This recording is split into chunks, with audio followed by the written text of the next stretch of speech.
Dah macam dekat Venice, makan tepi sungai, bot lalu lalang dengan view yang cantik.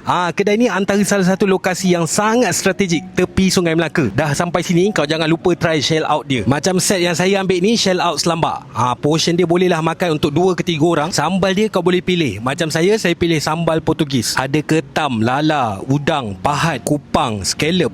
Macam-macam lah. Semuanya fresh-fresh. Datang sekali dengan nasi satu telap macam ni. Ada sayur, telur dadar, ikan siakap bakar. Kena pula dengan sambal papayun. Memang tak pandang kiri kanan dah. Udang crispy dan sotong crispy pun termasuk sekali tau. Air pula dia bagi 1 jug. Kau boleh pilih nak TO ataupun sirap. Tapi untuk shell out selambak ni, dia buat hari Isnin sampai Rabu saja tau. Kedai dia memang luas dan selesa. Kau nak makan dekat dalam yang ada aircon boleh, dekat luar boleh, bawah jambatan boleh. Tapi kalau kau dapat seat tepi sungai, memang beruntung. Nak buat birthday party pun boleh dekat sini. Siap dengan decoration meja lagi. Save dan share video ni, nanti dah boleh pergi. Nama kedai dia Papayun Kitchen dekat Kampung Hulu Melaka. Dan jangan lupa follow Lepak Melaka untuk video seterusnya. Bye.